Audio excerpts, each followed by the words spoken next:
The Heroic Neighbors. Sa isang hindi inaasahang pangyayari, isang bata na 2 taong gulang ang nakabitin sa kanilang bakal na bintana sa 4th floor ng kanilang bahay. Ang kanyang ulo ay na-stuck sa kanilang bakal na bintana, at agaran naman sumaklolo ang nasa ibaba ng kanilang bakuran. 2 lalaki ang agarang lumabas sa kanilang bintana upang tulungan ang nakabitin na bata.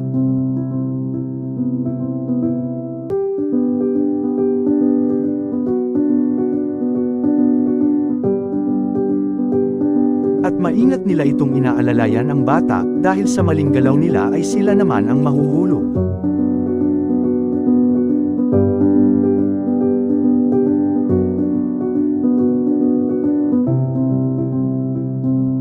At kumuha sila ng isang maliit na upuan, upang makatayo ang bata at hindi masyadong mabitin.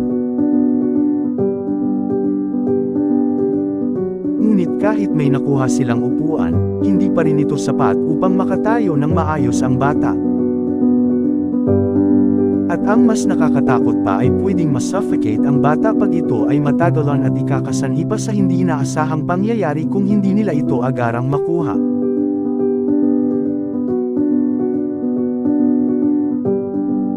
Nangyari ito dahil sa mga oras na yan ay wala ang mga magulang ng bata.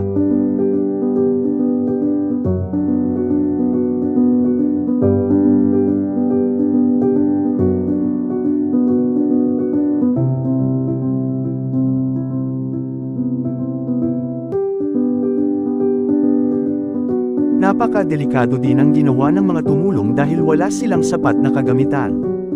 Kumuha pa sila ng isang upuan upang ito ay dugtong pa sa isa. At nang naidugtong na nila sinubukan ng bata na tumayo ngunit sa hindi inaasahang pangyayari ay na-outbalance ang bata, buti na lang walang masamang nangyari sa bata.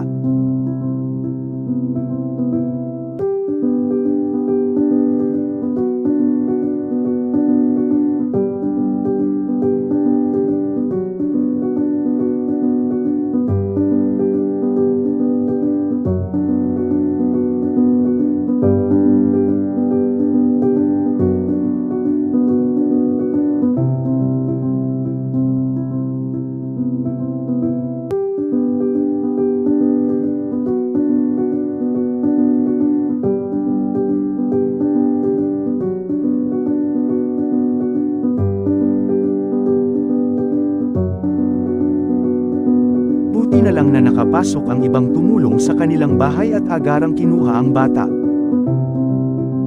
At dahil sa kanilang mga kapitbahay, ligtas na nakuha ang bata.